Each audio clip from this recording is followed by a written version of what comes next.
নমস্কার শ্রোতা বন্ধুরা, গল্প কথার আসরের আজকের বৈঠকে যোগদান করার জন্য আপনাদের অজস্র ধন্যবাদ। আমি রুদ্র দত্ত। আমাদের 400তম এপিসোডে উল্লেখ করেছিলাম যে 1926-এর ইতালি ভ্রমণ থেকে ফেরার ঠিক পরে রবীন্দ্রনাথের যেসব গল্প প্রকাশিত হয় তার কোনোটি পাঠ করার ইচ্ছা আছে। আজ যে গল্পটি পাঠ করব সেটি প্রথম প্রকাশ পায় 1930 সালে প্রবাসী পত্রিকায়। 1926-এর ইউরোপ ভ্রমণ আর 1927-এর দক্ষিণ পূর্ব এশিয়া, বালি, জবদ্বীপ ইত্যাদি ভ্রমণের পরে এবং 1930-এ আবার ইউরোপ যাত্রার ঠিক প্রাক্কালে। এই গল্প প্রকাশের ঠিক আগে 1 বছরেরও বেশি সময় ধরে রবীন্দ্রনাথের আর কোনো ছোট গল্প প্রকাশ পায়নি। আর 1 বছর আগে যে দুটি গল্প প্রকাশ পেয়েছিল তা আমরা এই আসরে এর আগেই পাঠ করেছি। অল্পদিন আগেই মহাশ্বেতা পাঠ করেছে বলাই, আর আগের এক পর্বে আমি পাঠ করেছি সংস্কার। এই গল্পগুলি থেকে ইউরোপ সফরের পরে রবীন্দ্রনাথের মনের ভাবের সামান্য একটু আভাস পাওয়া যেতে পারে, এ আশা হয়তো একেবারে দুরাশা নয়। ওই দুটি গল্পের মতোই এই গল্পটিতেও সবথেকে বেশি ফুটে ওঠে রবীন্দ্রনাথের মানবিকতা বোধ, নৈতিক বা শৈল্পিক চেতনায় উন্নত কিন্তু সাংসারিকভাবে সরল বা অক্ষম, যাকে বলে আন্ডারডগ, তার প্রতি গভীর মমতা। কিন্তু তাছাড়াও আরও কয়েকটি বিষয় হয়তো লক্ষণীয়। প্রথমত, তাঁর সাম্প্রতিক ইউরোপ ভ্রমণ বা ইতালি বা মুসোলিনির কোনো ছাপই কিন্তু এই গল্পগুলির কোনোটিতে প্রত্যক্ষভাবে দেখা যায় না। গল্পগুলি সবকটি বাংলার তৎকালীন সমাজ থেকে সহজভাবে জন্ম নিয়েছে। বলে না দিলে কোনো পাঠকেরই এই গল্পগুলি পড়ে ইউরোপের বা জবদ্বীপের কথা মনে আসবে না। অবশ্য রবীন্দ্রনাথের পক্ষে তা খুবই স্বাভাবিক। প্রায় 70 বছর বয়সে সারা বিশ্বে খ্যাতি ও সম্মানের শিখরে যে কবি, দার্শনিক, সমাজ পর্যালোচক, পৃথিবীর অন্তত 30টি দেশ যাঁর তখন ঘোরা হয়ে গেছে, তাঁর বিরাট বিশ্বচেতনায় এক একটি ভ্রমণ এমন বিশেষভাবে ছায়াপাত করতে পারে যে তা তাঁর রচনার বিষয়বস্তুতে দখল বসাবে, তা মনে করাই হাস্যকর। সেই সব ভ্রমণ তাঁর মনে যেসব চিন্তার জন্ম দিয়েছে তা তিনি খুব পরিস্ফুট করেই লিখে গেছেন তাঁর প্রবন্ধে আর চিঠিতে। কিন্তু কিছু অস্ফুট অনুরণন হয়তো থাকতে পারে। চিত্রকর গল্পটির প্রধান একটি ভাব হল মানুষের বৈষয়িক চিন্তা, অর্থলোভী মানুষের পয়সার পিছনে ছোটার তাড়নার প্রতি ঘৃণা। পাশ্চাত্য সভ্যতার প্রতি যদি রবীন্দ্রনাথের কোনো মোহ জন্মে থাকত তাহলে বোধহয় তার পরিচয় এই রকম হতো না। বরং পাশ্চাত্য সভ্যতার বস্তুতান্ত্রিক কাড়াকাড়ির ভাব দেখে কিছুটা বীতশ্রদ্ধই হয়তো হয়েছিলেন রবীন্দ্রনাথ, তারই হয়তো এই প্রতিক্রিয়া। এটাও লক্ষণীয় যে বলাই গল্পতেও ব্যবহারিক চিন্তার থেকে প্রকৃতির কাছে ফেরার কথাই আছে। আর অন্য এক দিক থেকে কিন্তু মনে হয় চিত্রকর গল্পটিতে রবীন্দ্রনাথের ইতালি ভ্রমণের স্মৃতি জলজল করছে। বিষয় বুদ্ধিতে কম কিন্তু শৈল্পিক মর্যাদায় চিরন্তন এই রূপের প্রতিমূর্তি হিসেবে রবীন্দ্রনাথ অনেক কিছুই নিতে পারতেন। তিনি নিজে কথাশিল্পী। চুনিলালের চরিত্রটিকে কবি হিসেবে কল্পনা করাই হয়তো তাঁর পক্ষে স্বাভাবিক হতো, কিন্তু তার বদলে তিনি চুনিকে করলেন চিত্রশিল্পী। কে বলতে পারে এ হয়তো ইতালিতে দেখে আসা বহু শতাব্দীর রক্ষিত চিত্রকলারই প্রতিধ্বনি। এ কথাও স্মরণ করি যে ভারতে তখন চিত্রশিল্পের নবজাগরণ আরম্ভ হয়ে গেছে গগনেন্দ্রনাথ আর অবনীন্দ্রনাথের হাত ধরে। অবনীন্দ্রনাথের দেয়ালা গল্প পাঠ করতে গিয়ে তার কথা একটু বলেছিলাম, কিন্তু রবীন্দ্রনাথের নিজের ছবি আঁকা আরম্ভ এই সময়ের পর থেকে। রবীন্দ্রনাথের আশ্চর্য চিত্রশিল্পের প্রায় সবই তাঁর জীবনের শেষ 10 বছরের সৃষ্টি। তাই মনে হয় ইতালি থেকে রবীন্দ্রনাথ যা মনের মধ্যে করে নিয়ে এসেছিলেন তা বোধহয় শৈল্পিক। সমালোচকরা যতই চেঁচামেচি করুন, মুসোলিনির দর্পভরা ফাসিস্ট কল্পনা বোধহয় রবীন্দ্রনাথের মনে বেশি দাগ কাটেনি। আসলে 1926-এর সফরে যা ঘটেছিল তা তো আমরা নির্ভুল কেউই জানি না, আর যা জানা যায় তারও সুবিধা মতো কিছু কিছু মনে রেখে কিছু কিছু উপেক্ষা করা তো খুবই সহজ। রবীন্দ্রনাথ মুসোলিনির রাজনীতির কথা শুনে প্রথমে মুগ্ধ হয়েছিলেন ঠিকই, এবং প্রশংসাও করেছিলেন। সেই প্রশংসার ভাষাতেও আমরা তাঁর মনের মধ্যে তখন কি ঘোরাফেরা করছিল তার একটু আভাস পাই।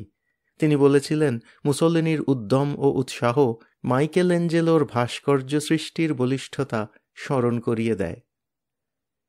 যে দেশে তিনি অতিথি, সেই দেশের জননায়কের প্রতি ভদ্রতাও হয়তো একটু এই উক্তির উদ্দেশ্য ছিল।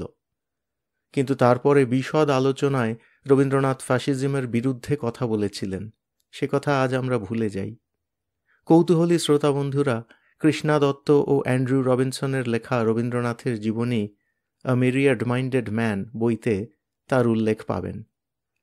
তারপর আর মুসোলিনির সঙ্গে মধুর সম্পর্ক বজায় ছিল না। মুসোলিনির ফ্যাসিস্ট পার্টি তখন জনপ্রিয়, জাজ্জল্যমান, আপাতদৃষ্টিতে অতীতের শিল্পকীর্তির থেকে অনেক বেশি মহান। কিন্তু রবীন্দ্রনাথ তো রবীন্দ্রনাথই। মানুষের কোন কীর্তি অনন্তের সন্ধান দেয় আর কোন কীর্তি নিতান্ত সংকীর্ণ, আত্মকেন্দ্রিক, তিনি বোধহয় বুঝেছিলেন। সময়ের বিচার তারই সমর্থন দিয়েছে। আমার নিজের ছোট্ট কয়েকদিনের ইতালি ভ্রমণে দেখলাম 5, 6, 700 বছর আগের শিল্পকীর্তি কি সযত্নে রক্ষিত আছে। অর্ধসহস্র বছর আগে মৃত মাইকেল অ্যাঞ্জেলোর নাম আজও ইতালির আপামর জনতার মুখে মুখে। যার মৃত্যুর 100 বছরও হয়নি, সেই বেনিটো মুসোলিনির নাম কিন্তু রাস্তার কোনো লোকের মুখেও একবারও উচ্চারিত হতে শুনলাম না। অনেক কথা হলো। সময়ের বিচার মানুষের মধ্যে দিয়েই। তাই এবার পাঠ আরম্ভ করছি, যাতে আপনারা নিজেরাই বিচার করতে পারেন। শ্রোতা বন্ধুরা, দীর্ঘ সময়ের লিপিপটে প্রায় 100 বর্ষ আগে রচিত এই গল্পের স্থানই বা কোথায়? আজকের পাঠ রবীন্দ্রনাথ ঠাকুরের ছোট গল্প চিত্রকর।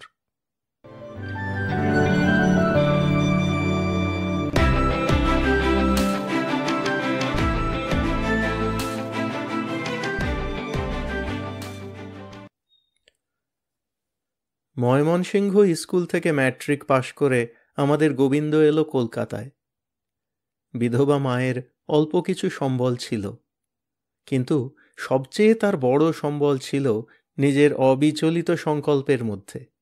সে ঠিক করেছিল পয়সা করবই, সমস্ত জীবন উৎসর্গ করে দিয়ে।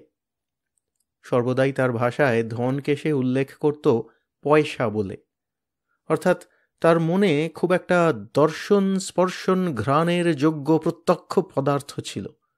তার মধ্যে বড় নামের মোহ ছিল না। অত্যন্ত সাধারণ পয়সা, হাটে হাটে হাতে হাতে ঘুরে ঘুরে ক্ষয়ে যাওয়া, মলিন হয়ে যাওয়া পয়সা, তাম্রগন্ধি পয়সা, কুবেরের আদিম স্বরূপ, যা রূপোয় সোনায় কাগজে দলিলে নানা মূর্তি পরিগ্রহ করে মানুষের মনকে ঘুরিয়ে নিয়ে বেড়াচ্ছে। নানা বাঁকা পথের ভিতর দিয়ে নানা পঙ্কে আবিল হতে হতে আজ গোবিন্দ তার পয়সা প্রবাহিনীর প্রশস্ত ধারার পাকা বাঁধানো ঘাটে এসে পৌঁছেছে। গানি ব্যাগওয়ালা বড় সাহেব ম্যাকডুগালের বড়বাবুর আসনে তার ধ্রুব প্রতিষ্ঠা। সবাই তাকে নাম দিয়েছিল ম্যাকদুলাল। গোবিন্দর পৈতৃব্য ভাই মুকুন্দ যখন উকিল লীলা সংবরণ করলেন, তখন একটি বিধবা স্ত্রী, একটি 4 বছরের ছেলে, কলকাতায় একটি বাড়ি, কিছু জমা টাকা রেখে তিনি গেলেন লোকান্তরে। সম্পত্তির সঙ্গে কিছু ঋণও ছিল, সুতরাং তাঁর পরিবারে অন্নবস্ত্রের সংস্থান বিশেষ ব্যয় সংক্ষেপের উপর নির্ভর করত। এই কারণে তাঁর ছেলে চুনিলাল যে সমস্ত উপকরণের মধ্যে মানুষ, প্রতিবেশীদের সঙ্গে তুলনায় সেগুলি খ্যাতিযোগ্য নয়। মুকুন্দ দাদার উইল অনুসারে এই পরিবারের সম্পূর্ণ ভার পড়েছিল গোবিন্দর পরে। গোবিন্দ শিশুকাল থেকে ভ্রাতুষ্পুত্রের কানে মন্ত্র দিলে, পয়সা করো। ছেলেটির দীক্ষার পথে প্রধান বাধা দিলেন তাঁর মা সত্যবতী। স্পষ্ট কথায় তিনি কিছু বলেননি, বাধাটা ছিল তাঁর ব্যবহারে। শিশুকাল থেকেই তাঁর বাতিক ছিল শিল্প কাজে। ফুল ফল পাতা নিয়ে, খাবারের জিনিস নিয়ে, কাগজ কেটে, কাপড় কেটে, মাটি দিয়ে, ময়দা দিয়ে, জামের রস, ফলসার রস, জবার রস, শিউলি বোঁটার রস দিয়ে নানা অভূতপূর্ব অনাবশ্যক জিনিস রচনায় তাঁর আগ্রহের অন্ত ছিল না।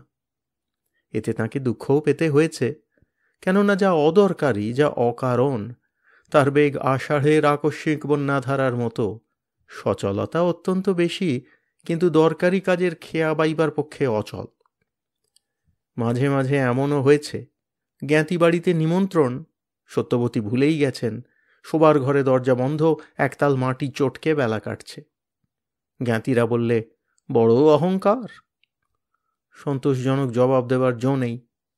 এসব কাজেও ভালো মন্দর যে মূল্যবিচার চলে, সেটা বই পড়া বিদ্যার যোগেই মুকুন্দ জানতেন। আর্ট শব্দটার মাহাত্ম্যে শরীর রোমাঞ্চিত হতো, কিন্তু তার আপন গৃহিণীর হাতের কাজেও যে এই শব্দটার কোনো স্থান আছে, এমন কথা মনে করতেই পারতেন না। এই মানুষটির স্বভাবটিতে কোথাও কাঁটা খোঁচা ছিল না।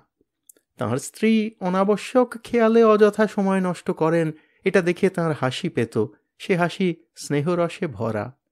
এ নিয়ে সংসারের লোক কেউ যদি কটাক্ষ করত, তিনি তখনই তার প্রতিবাদ করতেন। মুকুন্দর স্বভাবে অদ্ভুত একটা আত্মবিরোধ ছিল। ওকালতির কাজে ছিলেন প্রবীণ, কিন্তু ঘরের কাজে বিষয়বুদ্ধি ছিল না বললেই হয়। পয়সা তাঁর কাজের মধ্যে দিয়ে যথেষ্ট বইত, কিন্তু ধ্যানের মধ্যে আটকা পড়ত না। সেই জন্য মনটা ছিল মুক্ত। অনুগত লোকদের পরে নিজের ইচ্ছে চালাবার জন্যে কখনো দৌরাত্ম্য করতে পারতেন না। জীবনযাত্রার অভ্যাস ছিল খুব সাদাসিধা। নিজের স্বার্থ বা সেবা নিয়ে পরিজনদের পরে কোনোদিন অযথা দাবি করেননি। সংসারের লোকে সত্যবতীর কাজে শৈথিল্য নিয়ে কটাক্ষ করলে মুকুন্দ তখনই সেটা থামিয়ে দিতেন। মাঝে মাঝে আদালত থেকে ফেরবার পথে রাধাবাজার থেকে কিছু রঙিন রেশম রঙের পেন্সিল কিনে এনে সত্যবতীর অজ্ঞাতসারে তাঁর শোবার ঘরে কাঠের সিন্দুকটার পরে সাজিয়ে রেখে আসতেন। কোনোদিন বা সত্যবতীর আঁকা একটা ছবি তুলে নিয়ে বলতেন, বাহ, এ তো বড় সুন্দর হয়েছে। একদিন একটা মানুষের ছবিকে উল্টিয়ে ধরে তার পা দুটোকে পাখির মুন্ড বলে স্থির করলেন। বললেন, সতু, এটা কিন্তু বাঁধিয়ে রাখা চাই, বকের ছবি যা হয়েছে চমৎকার। মুকুন্দ তাঁর স্ত্রীর চিত্র রচনায় ছেলে মানুষই কল্পনা করে মনে মনে যে রসটুকু পেতেন, স্ত্রীও তাঁর স্বামীর চিত্রবিচার থেকে ভোগ করতেন সেই একই রস। সত্যবতী মনে নিশ্চিত জানতেন, বাংলাদেশের আর কোনো পরিবারে তিনি এত ধৈর্য, এত প্রশ্রয় আশা করতে পারতেন না। শিল্প সাধনায় তাঁর এই দুর্নিবার উৎসাহকে কোনো ঘরে এত দরদের সঙ্গে পথ ছেড়ে দিত না।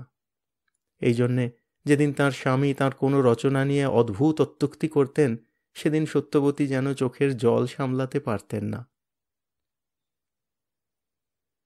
এমন দুর্লভ সৌভাগ্যকেও সত্যবতী একদিন হারালেন। মৃত্যুর পূর্বে তাঁর স্বামী একটা কথা স্পষ্ট করে বুঝেছিলেন যে তাঁর ঋণ জড়িত সম্পত্তির ভার এমন কোনো পাকা লোকের হাতে দেওয়া দরকার, যাঁর চালনার কৌশলে ফুটো নৌকোও পার হয়ে যাবে।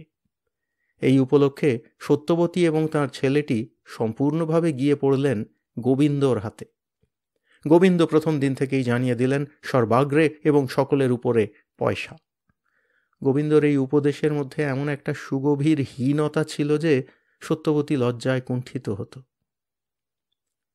তবু নানা আকারে আহারে ব্যবহারে পয়সার সাধনা চলল। তা নিয়ে কথায় কথায় আলোচনা না করে তার উপরে যদি একটা আব্রু থাকতো তাহলে ক্ষতি ছিল না। সত্যবতী মনে মনে জানতেন, এতে তাঁর ছেলের মনুষ্যত্ব খর্ব করা হয়, কিন্তু সহ্য করা ছাড়া অন্য উপায় ছিল না। কেননা যে চিত্তভাব সুকুমার, যার মধ্যে একটি অসামান্য মর্যাদা আছে, সেই সবচেয়ে অরক্ষিত। তাকে আঘাত করা, বিদ্রূপ করা সাধারণ রূঢ় স্বভাব মানুষের পক্ষে অত্যন্ত সহজ। শিল্পচর্চার জন্যে কিছু কিছু উপকরণ আবশ্যক। এতকাল সত্যবতী তা না চাইতেই পেয়েছেন, সেজন্য কোনোদিন তাকে কুণ্ঠিত হতে হয়নি। সংসার যাত্রার পক্ষে এই সমস্ত অনাবশ্যক সামগ্রী ব্যয়ের ফর্দে ধরে দিতে আজ যেন তাঁর মাথা কাটা যায়। তাই তিনি নিজের আহারের খরচ বাঁচিয়ে গোপনে শিল্পের সরঞ্জাম কিনিয়ে আনাতেন। যা কিছু কাজ করতেন সেও গোপনে, দরজা বন্ধ করে। ভর্ৎসনার ভয়ে নয়, অরসিকের দৃষ্টিপাতের সংকোচে। আজ চুনি ছিল তাঁর শিল্প রচনার একমাত্র দর্শক ও বিচারকারী। এই কাজে ক্রমে তার সহযোগিতাও ফুটে উঠল। তাকে লাগল বিষম নেশা। শিশুর এ অপরাধ ঢাকা পড়ে না। খাতার পাতাগুলো অতিক্রম করে দেয়ালের গায়ে পর্যন্ত প্রকাশ হতে থাকে। হাতে, মুখে, জামায়, হাতায় কলঙ্ক ধরা পড়ে। পয়সা সাধনার বিরুদ্ধে ইন্দ্রদেব শিশুর চিত্তকে প্রলুব্ধ করতে ছাড়েন না। খুড়োর হাতে অনেক দুঃখ তাকে পেতে হলো। একদিকে শাসন যতই বাড়তে চলল, আর একদিকে মা তাকে ততই অপরাধে সহায়তা করতে লাগলেন। আপিসের বড় সাহেব মাঝে মাঝে আপিসের বড়বাবুকে নিয়ে আপন কাজে মফস্বলে যেতেন। সেই সময় মায়েতে ছেলেতে মিলে অবাধ আনন্দ। একেবারে ছেলে মানুষের একশেষ। যেসব জন্তুর মূর্তি হতো, বিধাতা এখনও তাদের সৃষ্টি করেননি। বেড়ালের ছাঁচের সঙ্গে কুকুরের ছাঁচ যেত মিলে, এমনকি মাছের সঙ্গে পাখির প্রভেদ ধরা কঠিন হতো। এই সমস্ত সৃষ্টিকার্য রক্ষা করবার উপায় ছিল না।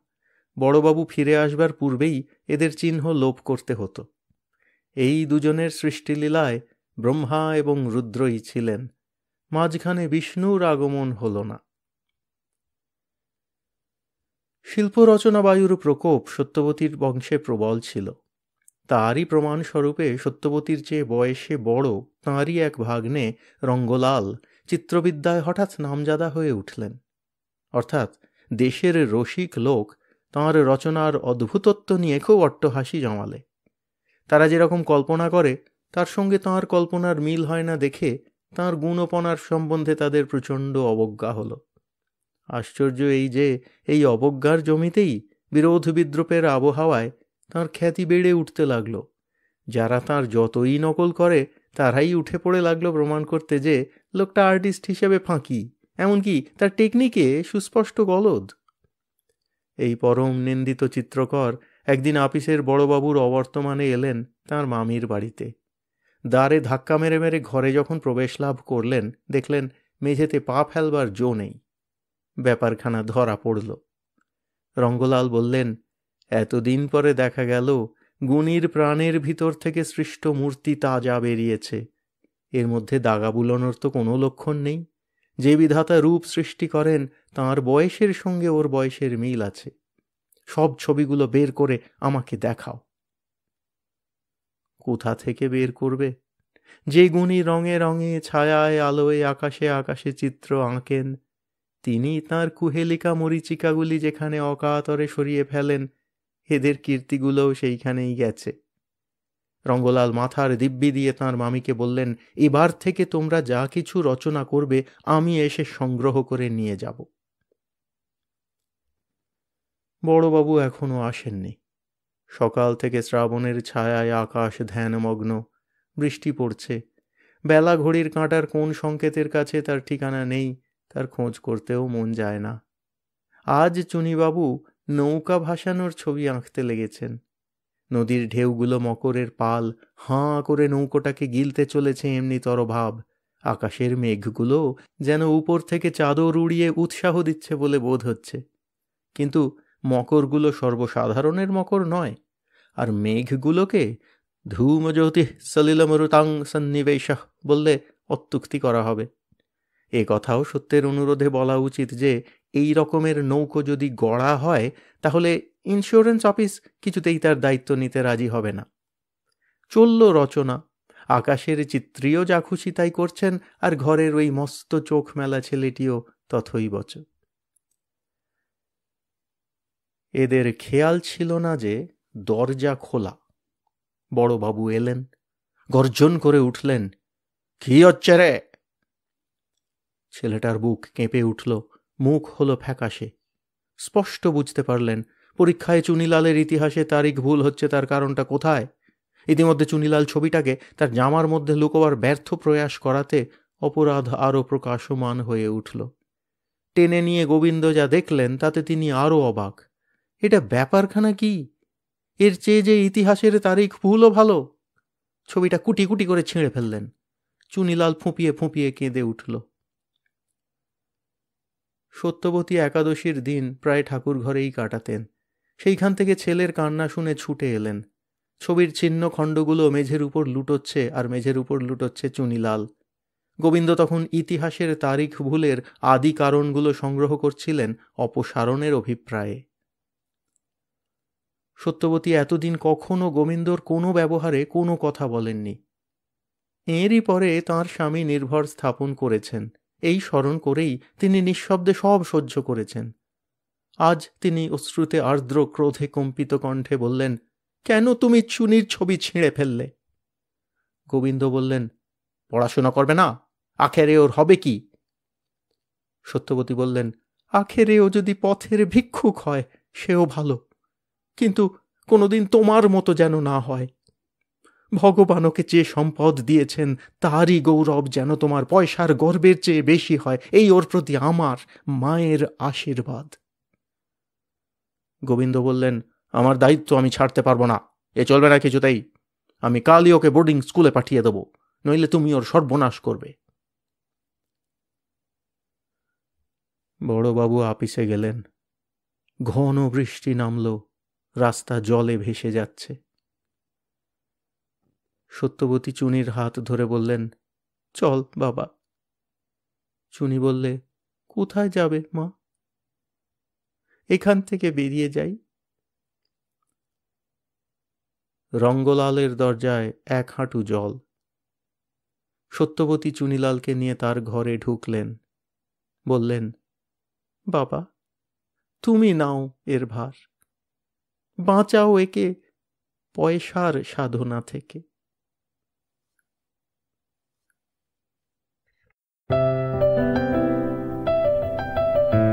আপনাদের মতামত আমাদের জানাতে ভুলবেন না কিন্তু শ্রোতা বন্ধুরা। আমাদের ওয়েবসাইট golpokothar.org, golpokothar.org।